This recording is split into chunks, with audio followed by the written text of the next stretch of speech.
So what's the best pricing strategy for a house? If you want to sell your house for the most amount of money possible in the quickest amount of time with the least amount of effort, what is the best strategy? Today we're going to look at two different pricing strategies in two different real world situations, and we're going to find out what actually worked and maybe what didn't. So here we go. All right, we've talked in previous videos, we've talked about the fact that there are three factors when you're selling your house. You have price, location, and condition. Price is one of the biggest factors, excuse me, and it's one of the biggest marketing points that you can have. So you have to price your house appropriately. Location, obviously you can't do anything about that. And condition, if you want top dollar, the property has to be in top condition. If you're not worried about top dollar, if you want to just go quicker, then you can keep the condition where it is and price appropriately. Okay, so those are the basics here. All right, so what are the houses we're going to talk about? So house number one versus house number two.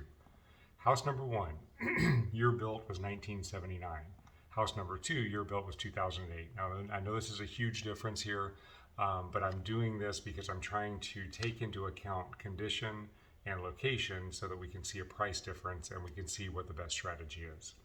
All right, so condition of the home, the 1979 home was in its original condition, so obviously very, very dated. The 2008 home was in its original condition, so it was starting to become a little dated. It was only 13 years old, but things have changed, so the condition had been a little bit dated. Okay, so location for house number one was excellent. Location for house number two was excellent. Now these were in different areas, but they were still excellent locations for where they were. So condition, they were both a little bit dated. Granted, house number one was much more dated, but they were both a little bit dated, and locations were excellent. After repair value, this is an investor's term, and basically this means if you took a home and you renovated it up to current trends and knew everything and got it to its maximum value, its maximum market value, the after repair value or maximum market value for house number one was 1.1 million. Maximum market value or after repair value for house number two was 1.725 million. Now, granted, these are pretty large gaps here, but in the market that we're in right now, both of these price points are selling pretty quickly. So it's insignificant as far as the conversation that we're having. All right, pricing strategy. The asking price for house number one took into account condition, and they actually asked for $999,000, which is $101,000 under the after repair value. Now, a couple important strategies here. Number one, they priced it allowing for room so that when people came in and saw that it was really, really dated, they realized there was room in there. There was equity built into it, that if these people came in and updated the home, they would have instant equity. So that opportunity was there. And number two, they priced it right under $1 million. And so what that did is that opened them up to people who had in their search criteria 1 million and below. If they had priced it right at 1 million, they may have missed the people that were $999 and below. So it's a little bit of a pricing strategy to open up to a greater number of eyes, so for more people to see that. Pricing strategy for house number two, the goal of this seller was he had a make me move price. He didn't really want to sell the house unless he could get 1.925. That was his goal.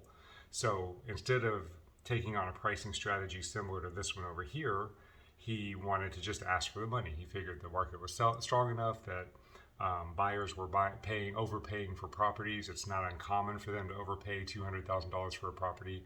So he figured he would just ask the $200,000 for the extra $225,000 for the property. Okay, so how did this work out? Two different pricing strategies, similar condition on the houses, similar situations on the houses. How did this work out? So property number one, once it hit the market, they had multiple offers. They actually ended up having multiple showings, and they actually ended up having multiple offers and getting under contract within about a week on the property with a cash offer. House number two ended up having one showing. The whole time it was on the market, one showing, because it was so overpriced that the eyes didn't want to get on it. Nobody came out to see the property. So one showing the entire time that this property was on the market because it didn't get enough people interested because of the pricing. Everybody knew it was overpriced. Want to get the most people interested, get the most people competing for a property so that the price goes up. So that's what happened here. We had multiple offers. on house number one. House number two was priced too high, so they only had one showing and 0 offers. So what was the final outcome? House number one sold for $1.227 million, $228,000 over the asking price. House number two was withdrawn after 43 days on the market because they didn't have any activity. So his goal for this seller was to try to get $225,000 extra for the property. This seller actually got the $228,000 extra because of the pricing strategy and because of the traffic that was generated, even though the condition of the property was almost 30 years more dated than the condition of this property. So, you can pick whichever pricing strategy you want to use, but in my opinion, this is a very, very clear-cut deciding factor. But the mistake that a lot of sellers are making right now is they're thinking because it's a seller's market, they can put the house on the market in any condition and they can ask top dollar and get it. And that just doesn't work, as we saw right here. Okay, if you have any questions or you would like us to come and give you a valuation on your home, please let us know. We'd be happy to swing by. All right, please be sure to subscribe to the link below and let us know if you have any questions.